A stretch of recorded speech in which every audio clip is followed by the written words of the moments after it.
yan. Alright. Good morning, good afternoon, and good evening sa lahat na naka-join dito sa aming podcast and sa mga nanonood ng video na to, whether live or recorded. So welcome to the Digital Mompreneurs Podcast. So alam mompreneurs kasi lahat kami ay nag-hustle also full-time mother sa aming kids. Walang makulit kids nakakatuwa. So yung chikiting ko ay tulog na ngayon kasi yan, it's currently 9:30 PM dito sa Canada. And yan, I'll introduce you later. Ito sa kasamahan kong mga co-hosts. Nasa different parts naman sila ng to. Yung nasa So anyway, ano ba yung topic na yun? Alam ko, naka-tune in kayo, nag-join kayo sa links na pinost namin, whether sa Telegram or sa Facebook, kasi you are interested in this topic. Yung pagtitrade yan, mastering trading strategies using indicators. Kasi nga, as what we have been pointing, ang pagtitrade, hindi yan hula-hula. Hindi tayo nagsusugal sa casino, just choosing banker or player or choosing buy or sell. Okay? Meron tayo kapag magti-trade tayo ng forex or if you want stocks, ay gagamit tayo ng trading strategies using indicators. And just to share very quickly, no, ako nag-start din ako sa pagtitrade stocks. So bago ako nag-stick na dito sa forex, nung nagtitrade ako ng stocks, ang ginagamit ko, ito familiar pa sa akin and nare-remember ko, RSI and MACD. And they have been like really, really helpful sa akin. Kasi nga, beginner lang ako noon. Pandemic yun, guys. Ako ang nag-e-explore mag-isa. Walang nag-a-assist sa akin. Ginagamit ko ang YouTube Academy para matuto. And yan, no, napakaswerte ninyo na meron tayong mga podcasts ngayon. Ayan, no, katulong nila Coach Janice and Coach Joanna para ma-explain sa inyo. Hindi na kayo mga katulad ko nung pandemic na walang nagtuturo ano ba tong mga technicals or strategies using indicators para magkaroon tayo ng guide sa pagtitrade. So, if now overwhelmed kayo sa mga charts, 'di ba, sa mga nilalagay-lagay na linya para malaman natin buy ba ngayon or sell, ito yung mga indicators katulad ng RSI, MACD, moving averages, and more. Ayan, i-discuss yan ng mga kasamahan ko ngayon na si Coach Janice and Coach Joanna. So without further ado, ayan, let's bring in our co-hosts, Janice from the Philippines and Coach Joanna from Thailand. So Coach Janice, the floor is yours. Thank you, Coach Emma. So, wait, si Coach Joanna muna from Thailand. Meron siyang gustong i-share at mag-welcome. Yes, everyone. Hello, good morning, good day, good afternoon for anywhere part of the world na naka-tune in kayo. So yeah, I'm Joanna and I'm based here in Thailand. So it's 10:38 in the morning and we're now ready to study once again. I'm very excited for today's topic, indicators, right?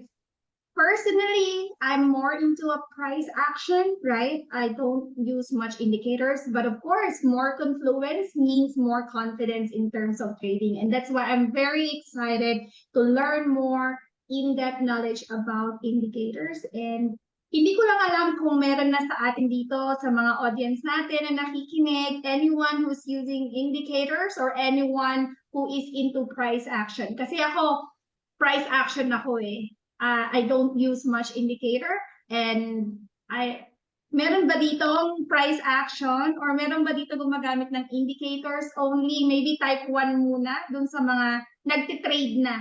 Baka naman kasi ang ating mga viewers ay talagang totally beginners na hindi pa nagtitrade. Meron pang nagtitrade na dito, type 1 naman po, baka, icebreaker muna tayo bago tayo mag-start. Ayan. Good job. Meron na talagang nagtitrade. And sa mga nagtitrade po ba, price action ba kayo or indicators? Kasi ako price action. Si Coach Emma mukhang narinig ko, nakagamit na siya ng indicators, no? So, sila Sir Clark, sila Sir Edwin, price action ba kayo or gumagamit din kayo ng indicators?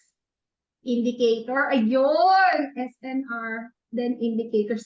Wow! So, mukhang madaming makaka-relate talaga sa ating topic for today. Ano yung price action? Yung galaw lang po yun ng candle, up and down, trend lines, walang indicator. Basically, what you see in the trading view, that's it. We don't check any other indicators. More on chart, candles. Yan. Yes, pure price action based on candle lang. So ayan, that's why I'm very excited for today's session and I hope na kayo din.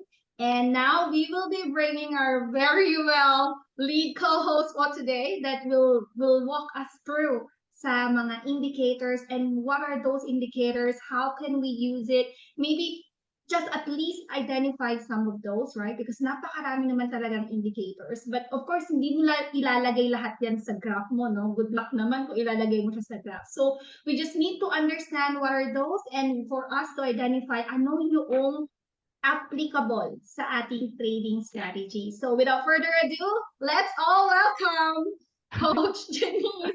The floor is yours. Thank you, Coach Joanna, Coach Emma. Good morning, good afternoon, good evening, everyone, kung nasan man kayong lugar ngayon. So, I am excited din today kasi ito yung inaabangan talaga ni Coach Joanna na i-discuss ko. And yes, so ito na. I-prepare ko na siya. Wala akong slide. So, ano tayo? Diretso tayo sa chart and ipapakita ko sa inyo isa-isa yung 7 na effective indicators na pwede niyong gamitin. So, hindi lahat yun lalagay niyo sa chart. I-discuss ko sa inyo yung mga possible na pwede niyong i-combine. Tapos, i-check niyo kung alin yung parang swak sa trading strategy niyo. So, ayan, ako nagsimula po ako sa stochastics. I think karamihan ng mga nag-indicator stochastics yung sinimulan or RSI. So, explain natin yan later. So, we will be covering some of the most important technical indicators and I'll show you exactly how you can use them in your trading strategy. So, grab a pen o kaya mag-screenshot kayo. Ayan, meron na si Coach Joanne ng pen na notes. Tapos, ayan, kung hindi kakayanin in 1 hour, tutuloy natin tong topic na 'to next week kasi this will be helpful sa inyong journey sa pagte-trade. Iba kasi yung meron tayong, alam mo yun, reason or confluence kung bakit tayo magte-take ng trade. Hindi yung basta-basta ng huhula lang, hindi tayo nagsusugal, tayo ay nagte-trade, nag-a-analyze, tayo ay, um 'yun, gusto natin maging consistent sa pagte-trade. So ayan, sabi nga ni Coach Emma hindi 'to kagaya sa casino na ano 'yun, banker and player, like talagang hula lang. So dito, merong reason at ito 'yun, tutulungan tayo ng mga indicators. So indicators are essential tools that help you analyze price action, market trends, and momentum. By using them, we can make more informed decisions about when to enter and exit trades. So let's dive right into it, starting with one of the most commonly used indicators, the relative strength index. Ito po yung RSI. So sa mga webinars, lagi ko tong naririnig. Lagi tong ka-combination ng stochastics or CCI, MACD. So yan, let me share my screen. Ready na ba sila? Pa-type 1 naman, ready na kayo? Ready na ba mga notes nyo? Type 1 naman dyan, guys. Ready? Ready? Ready? So yan si Coach Joanna, Coach Sir Edwin, Xavier, dami. Thank you po sa mga nag-chat. Let me share my screen na. Okay, kita na po. Ayan. So, ito po is the trading view. We suggest na you can analyze here para mas makita nyo talaga yung nangyayari sa chart. Kasi kapag sa phone lang, medyo, alam mo yun, napakaliit yung screen. But it's okay. You can use indicator sa phone. And later, papakita ko sa inyo kung paano mag-add sa inyong mobile. But here yan, ito yung trading view. Free naman yung version na to. You can download it or go to the browser. Tapos dito nyo ma-add ang indicator. So, ang RSI, just type RSI, yan, at relative strength index lalabas. So, ganito po ang itsura niya. Nakikita niyo po ba? So, pwede ko lang palitan din muna 'to. Di yata kita yung ano. Ayan. So, sa RSI, oops. Sa RSI, kita po ba yung yellow? Kita? Kita, Coach, coach? papalitan na lang ng Very kulay light. kasi Very medyo, light, no? Red? oo, very light siya. Nagbe-blend siya sa Sige. background. Oo. Paano nga palitan yung kulay dito? Ayun, double click. So, dito po, pag dinouble click nyo, pwede nyong palitan yung kulay. Kung gusto nyo red, tapos yung purple, gawin yung blue. So, ayan. At, yan. So, ito po, ang purpose ng RSI is, kailangan lang natin malaman if the price is overbought or oversold. So, kapag po ang presyo ay nasa 70 and above, it's overbought. So, kung makikita nyo po dito, 'di ba? Nung lumagpas na siya dun sa band, dun sa highlight area, anong nangyari? Bumagsak yung presyo. And nung na-reach naman na niya tong 30 and below, anong nangyari? Ayan, unti-unti siyang umaakyat. So kapag po yung presyo is nare-reach niya yung ganyan, parang tayo as trader nagkakaroon tayo ng idea na posibleng ano siya, mag-bounce siya dito sa support at mauntog naman siya sa resistance. So, ayan, when sa overbought, when the RSI is above 70, it means that the price has moved up too quickly and the reversal might be near. So, this is often a signal to sell or at least prepare to exit a trade. So, kung kunwari po nakapag-buy ka dito, meron kang buy entry. Tapos nakikita mo, uy, papaakyat na siya. Overbought na. Marami nang bumili. So, pwede mong gawing, tawag nito, pwede mo siyang gawing exit plan. Exit ka sa trade mo kasi nakita mo malamang baka mag-sell na. Sayang naman kapag hindi mo na-close yung trade, tapos bumaba siya ulit. Nawala yung profit mo na sana. Okay, yun yung purpose ni RSI. So, if you will do a back test, yan, at trust nyo lang, ma-observe nyo ganun ang nangyayari. Nung nandito, di ba, what happened? Nag-bounce. Nung napunta siya sa 70 pataas, bumaba. Kaya lang, hindi po laging ganun ang nangyari. Just like for this example, lumagpas na siya sa 70 sa band. Yes, bumaba siya kaunti. Okay? Bumaba ng kaunti. Totoo naman na yun ang nangyari. Kaya lang, since this is uptrend, 'di ba? Nakakita tayo ng higher highs and higher low. So medyo risky to place a trade here. So if you are looking sa isang uptrend, edi ang hihintayin mo instead na yung nasa tuktok, ang hihintayin mo bumaba muna. Mas safe to wait sa buy zone if the price is uptrend. So, ngayon, kung nakita mo ngayon nasa tuktok na to, yeah, pwede ka mag-counter trend, counter trade, pwede ka mag-sell. Pero para mas safe, wait ka doon sa dito sa 30. Yung magpunta muna siya sa support. Gets support. Yan. Pag dinrowing mo, 'di ba? Makikita mo na nasa support siya, support siya. So what happened? May confluence ka sa trend line, nasa support, support, ayan no, support dito. Tapos pati yung RSI niya nasa 30. So yan, pwede mo siyang i-take na trade. So kung ikaw ay nag-buy dyan, edi yan, umakyat. Okay. So sample trade criteria. So yun nga, nabanggit ko kapag po na-reach po niya yung 30, papataas siya, medyo gumagano na yung forma ng graph at nandito na siya sa support, whether sa trend line or dun sa horizontal line. Ayan, pwede tayong mag-place ng buy order. Pag naman nasa tuktok, tapos overbought na siya, ayan, pwede kang mag-sell.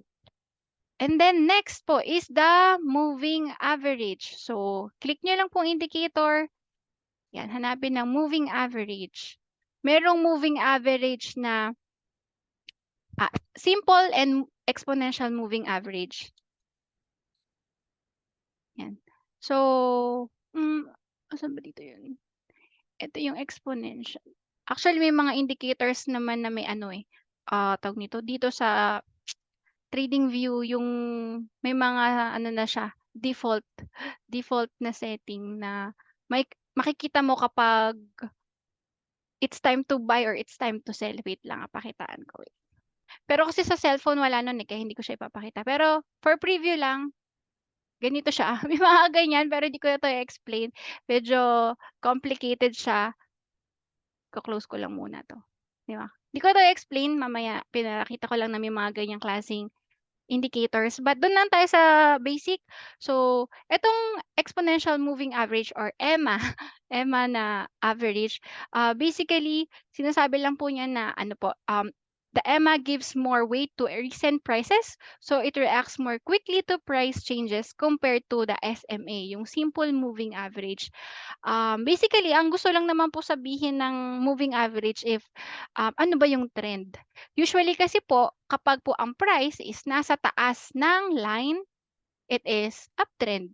'Pag ang price o yung kandila ay nasa below the line, it is, downtrend. So you will only look for sell opportunities only. Meron namang, strategy sa paggamit ng, moving average, naghahanap tayo ng mga crossover. Yun yung moving average crossover strategy. So, ang kailangan mo lang gawin, puwedeng ang combination niyan 5, 10, 20, puwedeng 50, 200. So, eto, pakita ko lang ulit, 'yan. So, nag-add ako ng EMA 9. Yan yung default. So, meron tayong tinatawag na 'pag 50 EMA tsaka 200 EMA nag-ano, nag-crossover. Ang tawag po dun, golden cross kapag po, ayun mamaya pakita ko. Golden cross ang tawag po dun. Wait. Mag-a-add lang muna ako. EMA. Yan, mag-add ka lang ng panibagong indicator. So, sa TradingView hanggang 2 lang indicator kapag po, basic yung plan niyo, pero sa phone naman po puwede kayong mag-add, ng Oo. Okay, recording na. Sige. Take 2 ba yan?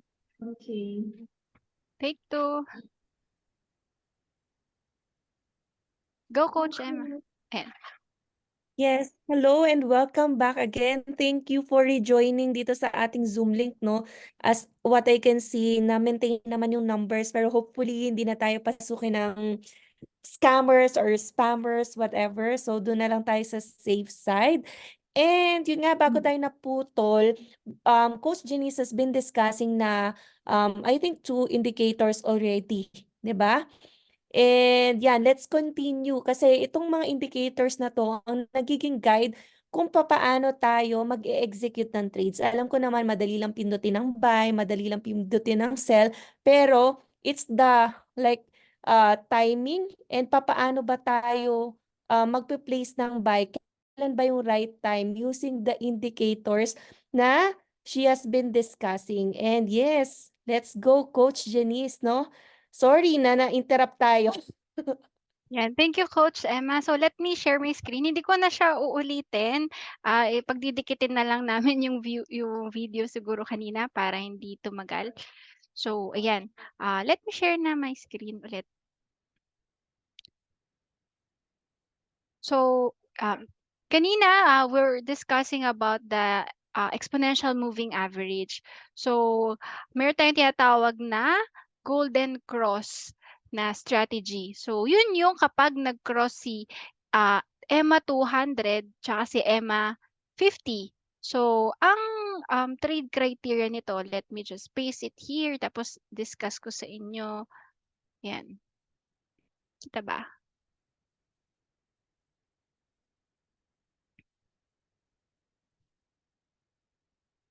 Yan. So, sample trade criteria. Ay, ba't ganito?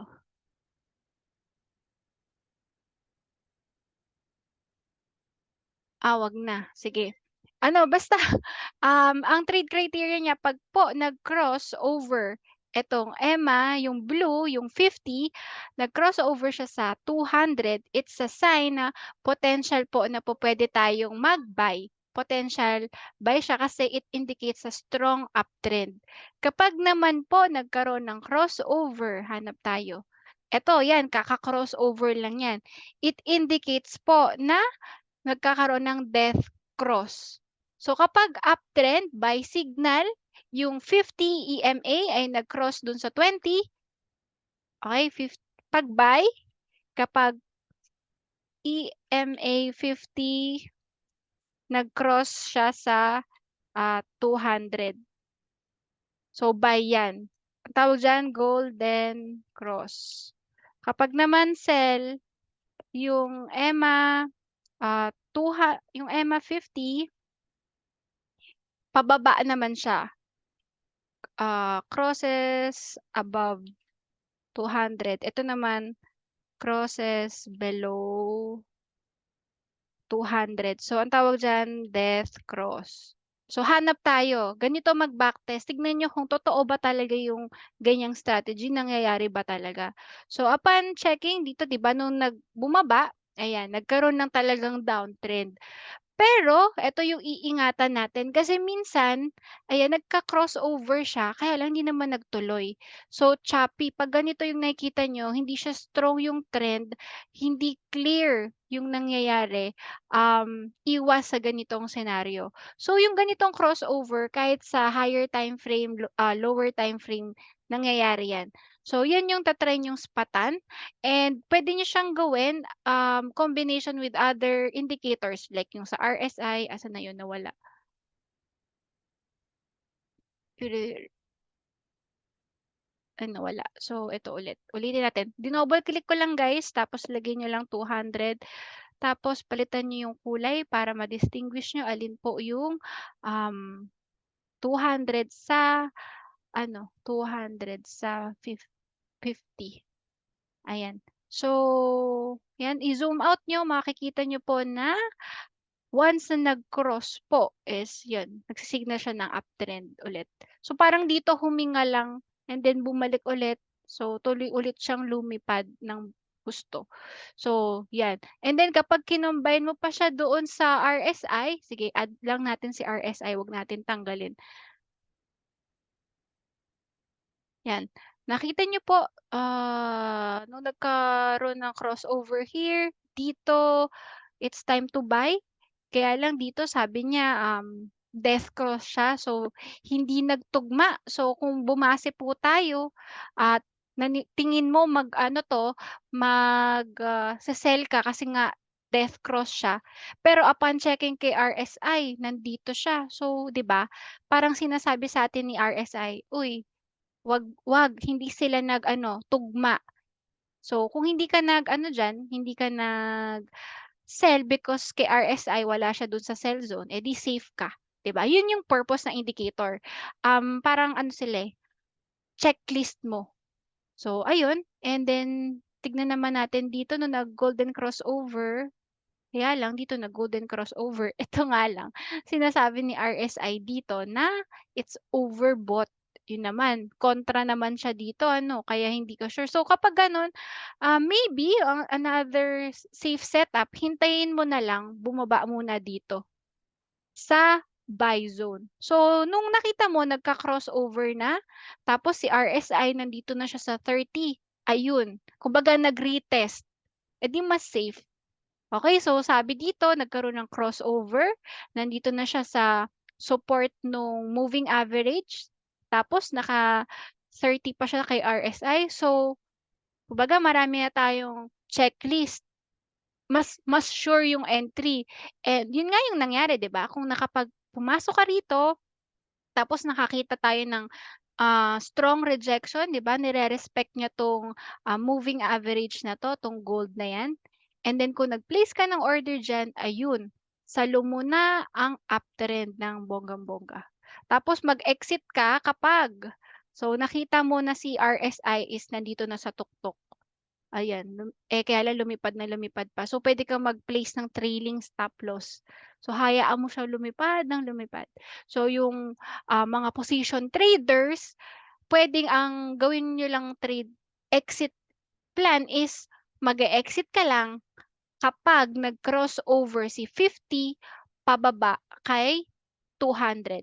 Gets ba? So, kung yun lang ang trade plan nyo, basic concept lang, nag-crossover, dito ka pumasok, tapos may hinintay mo mag-retest muna. So, nag-wait ka ng confirmation kay RSI, dito ka nag-buy. ilang pips na yung nasalo mo hanggang pataas. Tapos hintayin mo na lang siya mag-cross. So, hangga't di siya nagko-cross, look ka lang sa buy entries lang. So, yun. And mapapansin nyo din po, ang mga moving average, it acts as dynamic support and resistance. Mapapansin nyo, nagba-bounce po siya sa moving average. So, yan yung mga potential entries. So, kagaya nito, kaya lang dito hindi siya umabot eh. Pero nandito siya sa buy zone. Kagaya nito, yan, nag-bounce siya, 'di ba? So, hanap tayo ng mga potential na yan. Nung bumaba siya dito, kaya lang hindi niya ganong na-touch eh. Pero ang nangyari dito, umakyat din siya. So, ayun. Next ay, Emma, yun. So, can you type MA nga if meron po bang gumagamit dito ng moving average sa kanilang technical analysis? Walang nag-MA? Anong ginagamit nila? Wala, price action or yung harmonic patterns or nangongopya lang kayo? Ayun. So, si Sir Carl gumagamit siya ng MA moving average. So, yan, i-check nyo. Try yung spatan sa charts kung makakakita kayo ng mga crossovers. So, just like this, death cross. So, yan. Kapag naman ganito, medyo choppy, hindi clear yung trend. So, sabi nga is stay away kapag ganyan ang nakikita. Next is moving average convergence divergence or in short, MACD. Ano naman yung MACD? So, i-off ko muna to para hindi kayo malito. Ano naman yung MACD? Wait lang, babaguhin ko lang yung kulay po nito. At hindi siya kita ulit. Ayoko ng yung kulay. So, baguhin ko lang to. Yan, so kita na. So, ano naman yung MACD? Yan, MACD, Moving Average Convergence Divergence. So, para makita yan, punta ulit sa indicator and then type nyo lang MACD. Ayan, ano naman ibig sabihin nito? I-hide ko muna si RSI. So, si MACD po, ibig sabihin yan, ito yung best indicator para malaman natin kung ano ba yung momentum, ano nang nangyayari. Bullish na ba talaga yung trend or bearish? So, itong MACD line, so this is the difference between two EMAs, usually the 12 and 26 period EMA. Ito, yung mga line na nakikita nyo. Yan. Makikita nyo, di ba, pag nagkaka-crossover din yung moving average na yan, may nangyayari din dun sa chart. So, yung signal line, this is the 9-period EMA of the MACD line. So, kapag dinouble click natin to, makikita nyo po yung mga line yan. Ito yung 12 period, ito naman 26 period. So, yung signal, yan, 9 po siya. Tapos, ang ginagamit niyan ay yung kanina, EMA. Pero sa indicator po siya nakalagay sa baba.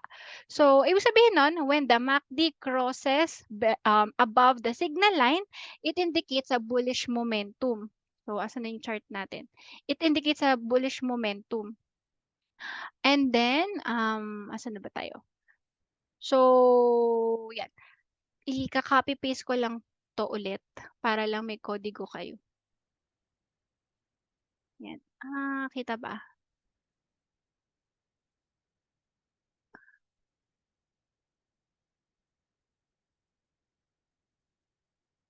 Ayan, kodigo nyo. Pwede nyong i-screenshot. So, ito yung sample trade criteria. Yan. Buy kapag po yung MACD line nag-cross above the signal line. Ayan. And yung signal line, yun po yung 9 period. Ito po yung 999 yan. Signal, yung orange. Okay, yung orange line. Kapag po yung signal po ay nag-cross above, ay nag-cross po siya. And then, pag nagkakaroon tayo ng oversold conditions, yan, po pwede tayo mag-buy. Like, ayan o, nag-cross over siya. Pwede tayo mag-buy. Ito din, buy. Nakita niyo to, buy. So, sell, kabaliktaran naman. So, ito, temo to, sell. So, makikita nyo rin po sa histogram, kapag nagkakaroon ng crossover, guys, nagtu-twist po itong histogram. So, yan. Pupuwede kasing i-hide mo na lang 'tong line, eh, dito ka na lang magbase sa histogram. So, same ano siya, tawag nito, parehas ng ini-indicate. So, ito naman parang mas simple. Gets? So, 'pag mag-backtest ka tignan mo, totoo ba na kapag nag-crossover or nandito siya, nagcha-change siya ng color, talaga bang, um, nag nagkakaroon ng reversal? So, yes, dito nangyari 'yun. And then check natin kung dito ba nangyari din. Ayun nga, after niyang mag-crossover, bumaba nga siya. So, check pa natin kung ano pa yung nangyayari sa ibang mga sa ibang presyo. So, dito nagka-crossover ng kaunti, bumaba ng saglit lang pero tumaas ulit. So, medyo hindi clear. Okay, so meron din tayong pupuwedeng gamitin na, use dito sa MACD. Ako naman ang favorite kong ginagamit is yung divergence. Mapa MACD or RSI, another topic yon. So, divergence naman po iyon and later i-discuss ko din siya. So, yun yung MACD. Okay, more on, momentum po si MACD. Si RSI tsaka si CCI, oscillators po sila. Okay? So, yun, nage-gets naman 'no, Joanna? Yeah. Nagagamit mo ba 'to? Hindi pa 'no? Hindi pa, okey. So, stochastic oscillator, ito naman papakilala ko. Ito very, popular 'to sa mga newbies kasi napakadaling intindihin nito. Yan, puwedeng ito yung pag-praktisan mo. Kagabi merong tayong, training about this do'n sa ating team. So, kung hindi kayo nakakapakinig, yan panoorin niyo po ito. So, si stochastics, o-open ko lang din si RSI. Medyo magkamukha sila, magkamag-anak 'yan. Pareho silang oscillator. So, this is another momentum indicator that compares a specific long closing price to a range of prices over time. So, it moves between 0, 'yan, between 0 and 100. So, yung mga readings above 80 po, ibig sabihin this is overbought. Overbought. 'Yan. Lahat ng lagpas po dito sa band na 'yan, overbought. Tapos naman yung mga nandito sa labas, yan po ay oversold. So 'pag oversold, ibig sabihin malamang-lamang, nag-i-indicate na it's time to buy. 'Pag overbought, siyempre ang gagawin mo, sell, signal 'yan. Kapag naman oversold, buy signal 'yan. So ngayon hanap natin totoo ba, gano'n ba talaga ang nangyari or actually guys hindi laging gano'n ang mangyayari, pero most of the time 'yun ang nangyayari.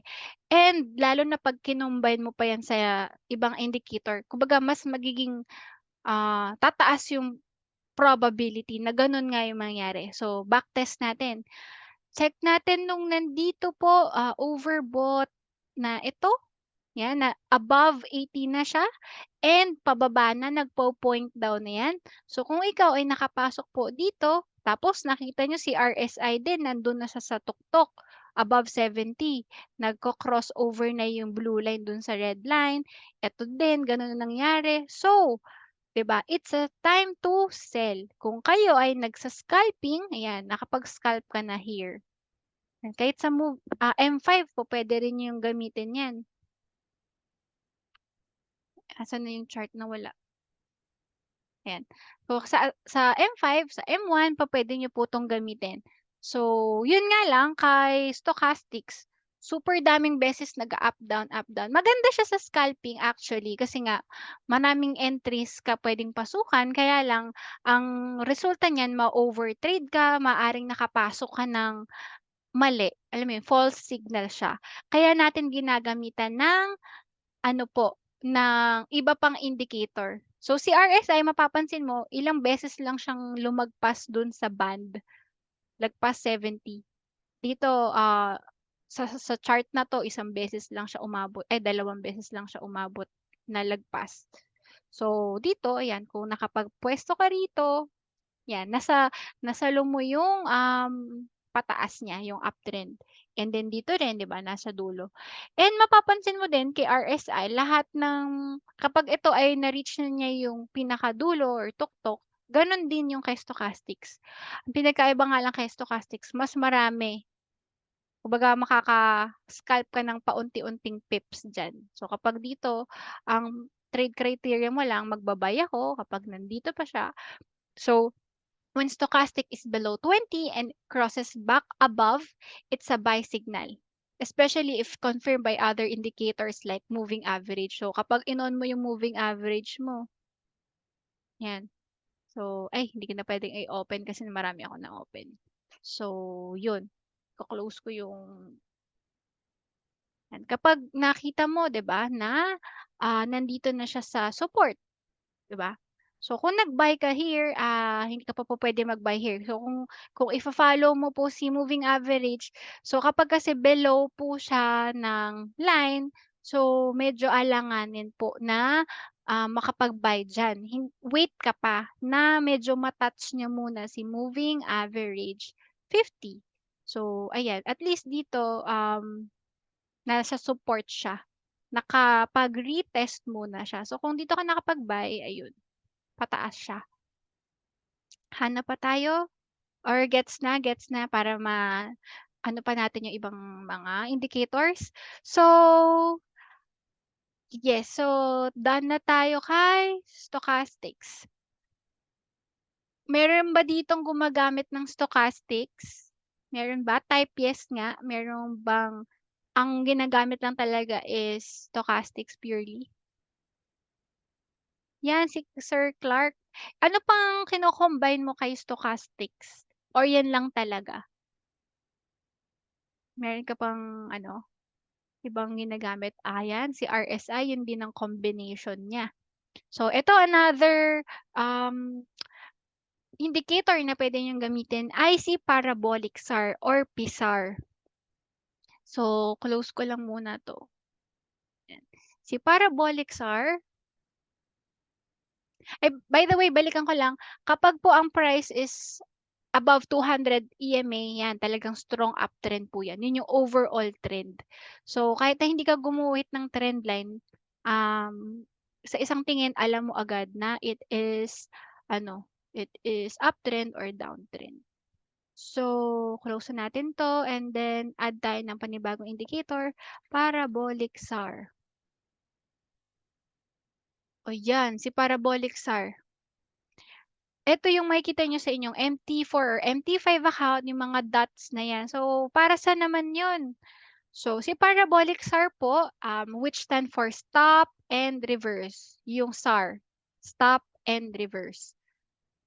Okay, so this indicator is used to identify potential reversals in the price of an asset. So, kagaya po nito, sige, hanap tayo. It plots dots on the chart, yan, and above or below the price. So, indicating the direction of the trend. So, for example, yan, live tayo maghanap. Nakita nyo po dito, kanina dito puro nasa taas yung dot. So, it indicates that the price, the trend is downtrend. Okay? Ngayon, kapag lumipat na po yung dot sa ilalim, nag-i-indicate na yan na malamang-lamang magkakaroon po ng reversal. So, buy signal tayo. Okay? Buy signal. Buy signal.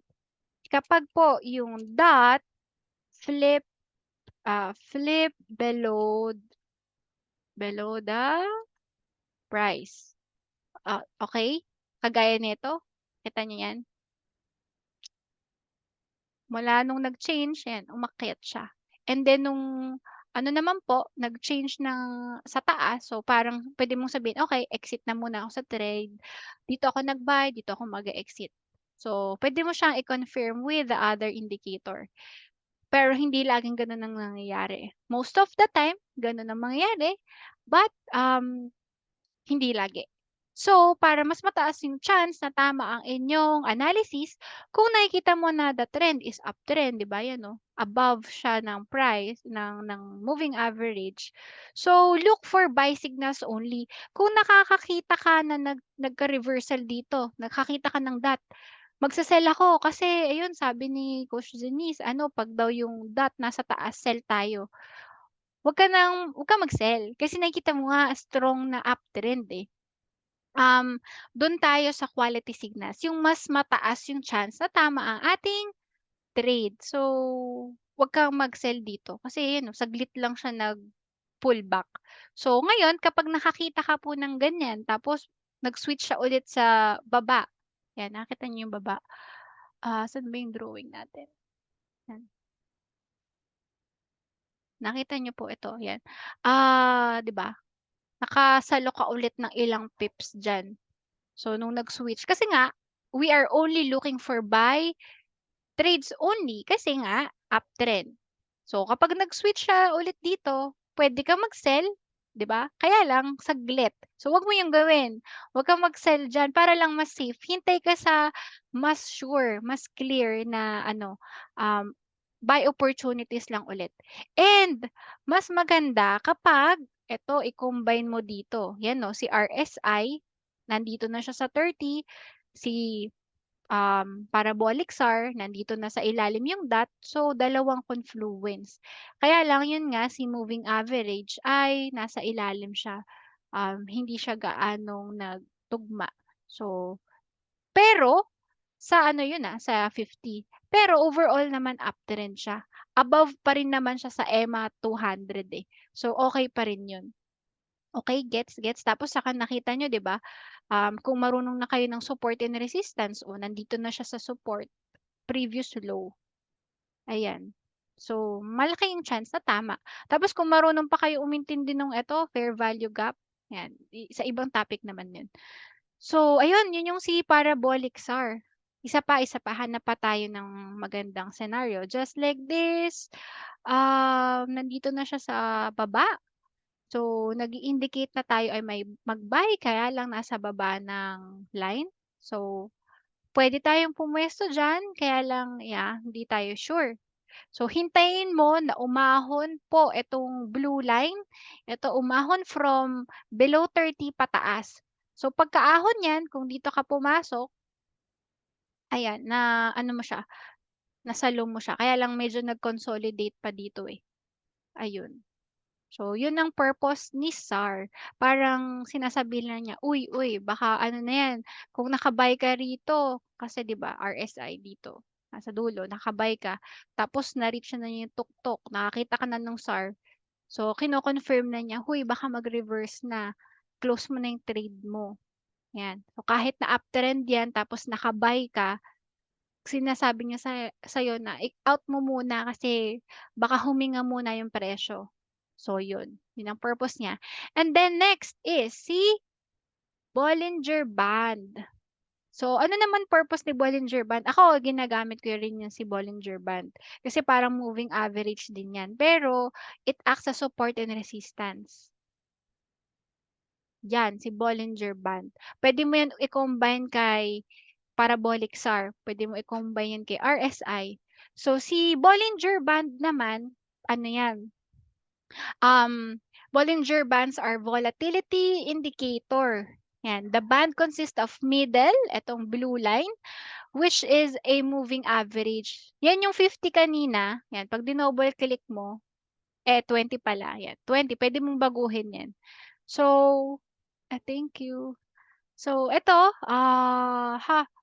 the band widens when volatility is high and contract when volatility is low. So, ibig sabihin dito, konti ang volatility. Ayan. So, nung lumalaki po yung Bollinger Band, ibig sabihin, volatile yung market during this time.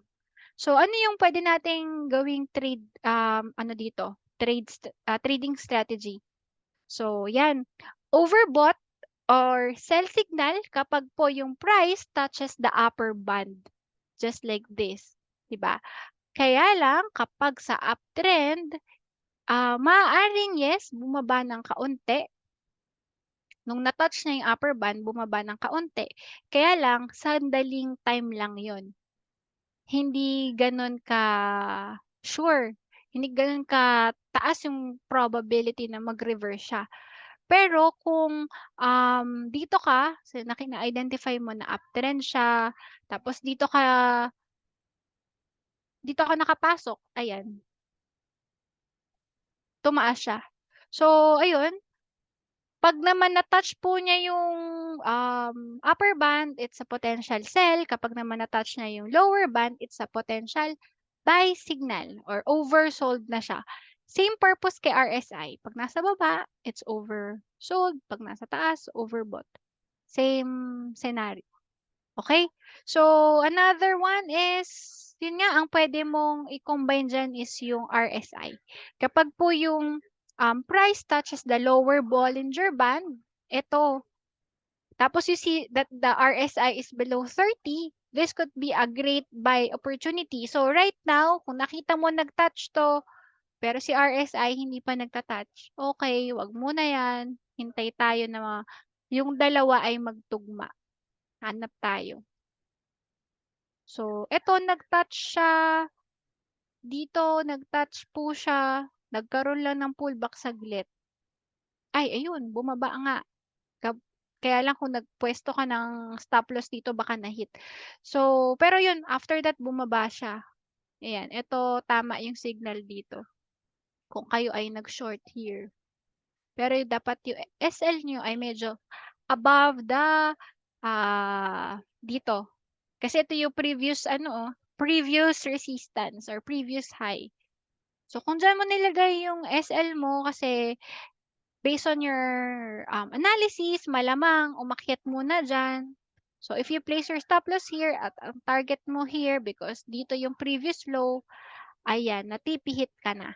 So, kung 'di ba, umakyat saglit, hindi na-hit yung SL mo, tapos 'yan, natipihit ka na. Okay, gano'n ang puwede nating gawin kay Bollinger Band. So, dito naman na-touch niya si RSI dito, nandito na rin siya sa support, pati si, parabolic SAR nandun na rin sa ilalim. So, it's a potential, buy signal. So, kung ipupuwesto mo 'tong trade na 'to, previous low, 'yan, dito ka naglagay ng SL mo, meron kang 1:0.67 na risk to reward ratio. So, ayun. Gets? So, dito kasi nakakita ka ng potential, entry, 'yan. Tapos hinintay mo lumabas itong dot, tsaka diyan ka pumasok. So, ayun, na-confirm mo na it's time to buy. Gets? 'Yun si Bollinger. Met last one na lang, hanap pa tayo na nagtugma.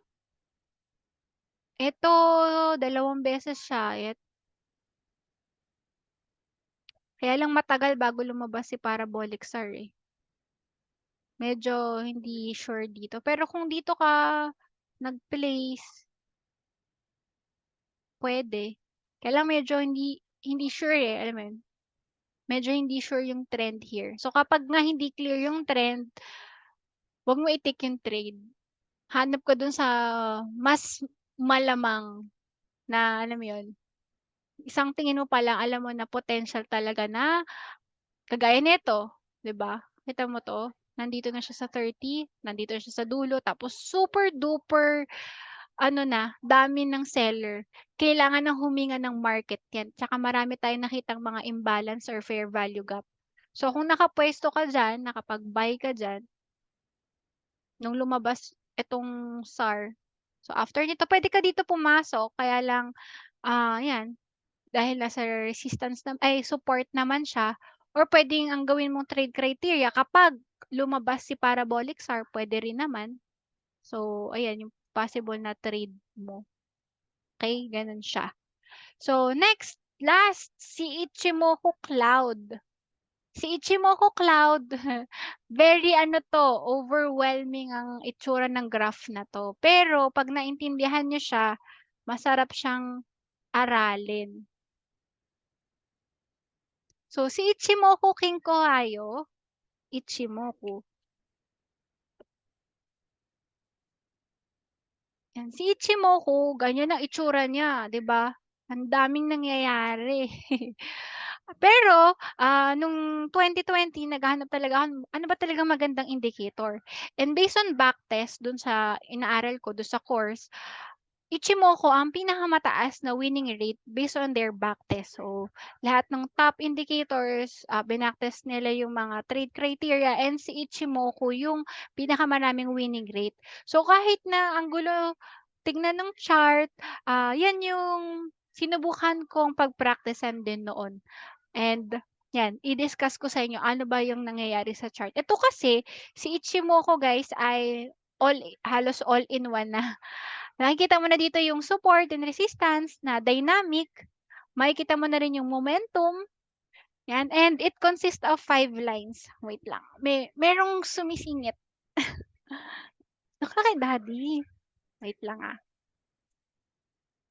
So, ito po, yan. So, si Tenkan-sen, yung blue line, ito po, take down note. Ito po si Tenkan-sen, yung blue line. Tenkan-sen. Tenkan-sen. Tenkan-sen. Ang tawag po dyan is yan yung conversion line. So, yan yung blue. Usually blue. Ang rule po dito is kailangan magkaroon lang ng crossover just like moving average. Kapag nag-crossover yung Tenkan-sen tsaka si Kijun-sen or yung tinatawag na baseline, ayan, yan yung usually red color. Yan. Ang gusto nating mangyari ay kapag po yung Tenkan-sen is above the Kijun-sen, it is a buy signal. It's indicating a strong uptrend. So just like this, nagkaroon ng crossover. Kita nyo ba yung crossovers? Nagka-crossover siya. Here, saan ba banda? Ito hindi clear eh. So dito nagka-crossover siya uli. Dito nag-crossover, kaya lang bumaba ulit eh. Teka, hanap tayo ng clear. Ayan. Kaya lang ito bumaba eh. So, yun. And then, yung opposite naman, eto. Kapag nag-crossover yung, nag-crossover po yung Tenkan-sen tsaka Kijun-sen. Yung red po, pumailalim dun sa blue. Yung red nasa ilalim, so it's a potential sell. Pero may dagdag na confirmation pa yan. Yung mga cloud na sinasabi, ano ba tong mga green cloud na yan? Ang tawag po dyan ay leading span or Seku span A tsaka Senku span B. Yung cloud na yan, pag nakakita ka ng green cloud, ibig sabihin bullish yung trend. So uptrend yan. So, habang hindi ka pa nakakita ng red na paparating, tuloy-tuloy lang po ang maghahanap ka ng buying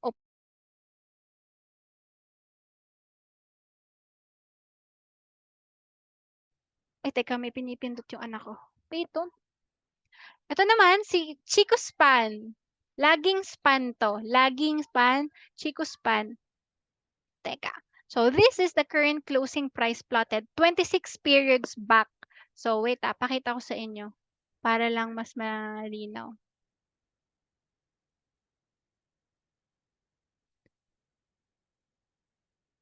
Yan. Si Chico Span, gawin nating dark. Yan, para mas halata. Gagawin ko siyang pink na lang. Ay, hindi. Purple. Kita ba? Yan, mapapansin nyo tong purple na to. Nandito siya yung dulo niya. Siya yung 26 period na nangyayari sa price. Gets? So, merong ano yan eh. May reason bakit siya, tawag nito? May reason bakit minove yan dyan. So, itong strategy ni Ichimoku, mahirap i-explain ng isang upuan, pero yan, maybe we can have another discussion specifically for Ichimoku. Meron pa akong ano dyan eh, checklist isa-isa. Share ko sa inyo yung ginagamit kong strategy sa Ichimoku. But basically, yun nga, yun yung purpose niya. Kailangan niyo lang makahanap ng crossovers. So, para mas makita niyo yung crossover, papakapalan ko lang si Kijun-sen tsaka Tenkan-sen. Yan yung blue. Tapos si red naman, yan.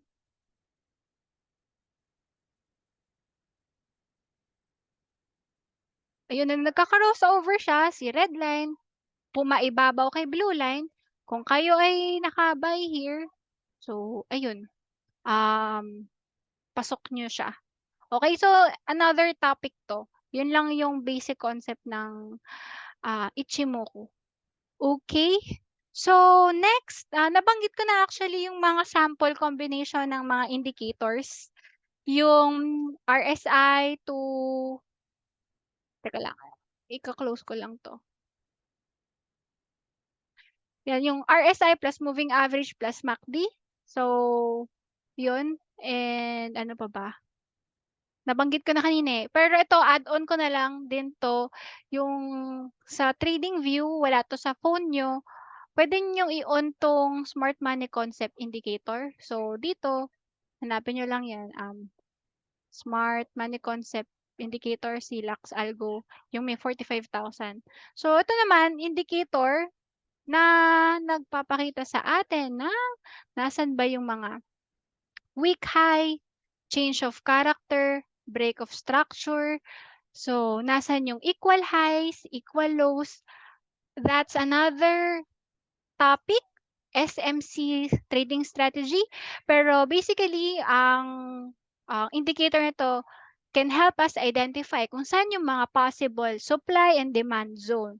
So, pag na-highlight na yan, automatic, ito yung mga aabangan nating mga presyo. So, malamang dyan tayo pwedeng mag-buy at dito naman tayo pwedeng mag-sell. So, ito naman yung possible na pwedeng abutin ng presyo ulit. So, alam mo yun, with just one click, alam mo na, na drawing na, sinulat na niya sa'yo. So, discuss natin to next topic. And then naman, yung fair value gap, kung nakakapanood kayo ng mga past na mga trainings sa community natin, tsaka nag-post na rin ako ng topic about the fair value gap, pero mano-manong pagdo-drawing yun. Eto, with just one click, maa-identify mo na din ang mga fair value gaps. So, ano ba ibig sabihin ng fair value gap, guys? So, delete ko lang 'to. Usually, ang fair value gaps ay yan yung mga imbalance. Pupuwede pong bumalik yung presyo diyaan to fill the gap. So, nagkakaroon ng fair value gap kapag itong dulo nito, itong candle na 'to at saka yung dulo nitong third candle, yan, yung dulo nitong tatlong kandilang 'to, ayan, merong gap. So, makita niyo yung gap, yung dulo, dulo. So, puwede mo siyang i-plot mano-mano.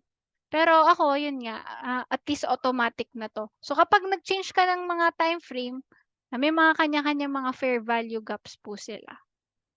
Yan, ibig sabihin sa isang iglap, malalaman mo na okay, posibleng bumaba pa yung presyo here kasi kailangan niyang ma-fill yung gap, mapuno yung gap, balikan yung gap, gets? Yan. And lalo na sa mga higher time frame, very ano yan, very effective yan kasi talagang binabalikan yan. Hindi man ngayon, hindi natin alam kung kailan, kagaya nito, ang tagal na niyang hindi binabalikan. Pero alam natin, posibleng balikan po iyan. Yan, yung gap na yan. And yun lang, ito yung mga aabangan nating mga presyo kasi ifi-fill niya yung gap. Yan, parang support and resistance, gano'n. Ginagamit po 'to ng mga ano, mga market makers, mga institutions, diyan sila pumupuwesto, yung mga discount zone, discount yung price, yan. So, another topic po yan and you can learn that, sa ating mga susunod pang mga webinars. So, yan, 'pag kinombine mo 'to, edi sa isang iglap kahit wala ka ng ibang indicator or kahit dagdagan mo lang ng RSI or yung CCI, ay hindi ko pala nabanggit yung CCI. Dagdag ko lang din si CCI tsaka si RSI para magkamag-anak din 'yan. Dagdag ko lang din. Dami ko na. So, hindi na 'to ano, So, si CCI tsaka si RSI, ito naman 'pag CCI kapag above 100, nag-i-indicate po siya na it's bought. So, it's time to sell. 'Pag naman nasa ilalim, it's oversold, it's time to buy. So, kapag po, nagtugma 'yan, 'di ba, yung tatlo, yung RSI tsaka si CCI, 'di yun, maraming confluence. Tas ito naman si divergence indicator, isa rin sa ginagamit ko po ito na okey, information overload. O last na lang, eto, very effective ang mga divergence. So, puwede mong spot-an yung mga divergence mano-mano, pero dito, nakakatuwa merong indicator. So, kapag po kasi nagkaroon ng divergence wait. So, 'pag nagkaroon ng divergence, magkakaroon ng possible reversal. So, we'll discuss about that next time. At may magulo na po akong katabi. I'll stop sharing my screen. I hope meron kayong natutunan guys sa topic natin today. Ipapasa ko muna kaila Coach Joanna and Coach Emma ang, um, ayan, pa-unmute daw. Pa-unmute, ask to unmute. Paano mag-unmute? Okay. Ayan, pwede na akong mag-start. Thank you so much, Coach. Napaka-powerful and educational yung ano natin, no? I hope na hindi naman tayo super info overload, but yung explanation ni Coach Janice talaga ay napaka-short and concise, brief, napaka-clear, very informative. So, ngayon, I think dadami na mga indicators, no, sa ating chart, and for us to, this is the time for us to personally try those indicators talaga and see ano yung indicators na mag-work sa strategy mo. For example, you're a scalper. We've learned today that stochastic is way nicer sa scalper kasi mas marami siyang up and down, up and down. So those are all opportunity for quick in and quick out, right? But I think majority can also use RSI. So, ngayon talaga ang dami ko natutunan personally and I can't wait. I'm very excited na itry ko alin doon yung swak doon sa aking current strategy. So, sana kayo din ay may natutunan today. How about you, Coach Emma? Kamusta naman ang learning today? Yes, grabe. Hindi naman information overload pero sobrang nakakatuwa na ang dami nating natutunan. As I've mentioned, no, nag-umpisa lang ako, nag-aral mag-isa sa RSI and then sa MACD. Yun yung favorite ko. Basta maki-confluence doon, yan, nagbabay ako ng stocks during that time. Pero ito, di ba, mas maganda, mas maraming confluence ng indicators para solid yung plan mo. For example nga, dagdagan pa natin ng moving average na diniscuss ni Coach Janice. Pero ito nakakatuwa din na may panibago tayong natutunan kasi although nakaka-overwhelm, 'di ba, pag pinakita yung stochastic tsaka Ichimoku, yan pwedeng-pwede pa rin yun makapagdagdag ng kaalaman. So, ang hirap banggitin, ang hirap tingnan sa chart pero mag-e-enjoy kayo once malaman nyo and ma-execute yung trades base sa mga ganong indicators.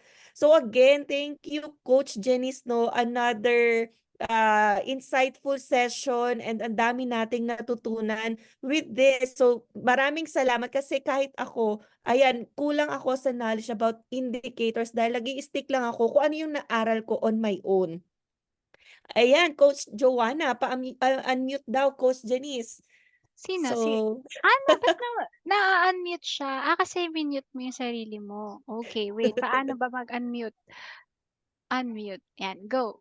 Thank you. Sanay kasi ako pag hindi na ako magsasalita, nag-mute ako to avoid background noise. Nakalimutan ko, not allowed to unmute pala tayo. Yes. So, yes, I hope na madaming natutunan kayong Baka may lahat. tanong sila? Yes, I'm about to ask any question, maybe quick questions, not quick Q&A, just before yes. before we close the call. May mga tanong po ba kayo? Anong feedback, ganyan? Yes, while waiting for the questions, no, if you have, kung later on pa yung question nyo, you can join our community. Yan, meron din kaming kanya-kanyang channels which you can join and ask questions. So for me, there's a Mulawin Trader group sa aming Telegram channel, and then meron din kaming Facebook page na Mulawin Trader. And yan, give it away. Coach Joanna, saan ka pwedeng makontak? Yes, I'm about to say for our team also, they can also contact me directly sa social media like Facebook, Telegram, or Instagram, TikTok. The handle will be at Joanna Maambong. I can type it on chat as well para any questions, feel free as we are here to guide everyone. And may message ka na lang din sa sa chat group natin. And meron din tayong YouTube channel. So, it's the same handle. So, itong recording natin na ito, i-upload din natin siya doon. So, feel free to use this as your reference. Pag nakalimutan nyo, ano nga ba yung ganito, ano nga ba yung RSI, or ano nga ba yung dapat mag-crossover, no? So, you can always go back sa recording natin sa YouTube channel. Yes. And Coach Janice, how about you po? Coach Janice ay abala pa din. Yun. So, dahil tinatawag na ulit ako na anak ko, thank you so much. Just follow me sa aking mga social media page, Facebook, YouTube. So, I'll be posting the videos there. Ganito talaga buhay, mami, no? Pag talaga tinawag tayo ng anak sa atin, wala. Kaya yun, natutuwa ako sa ganitong podcast.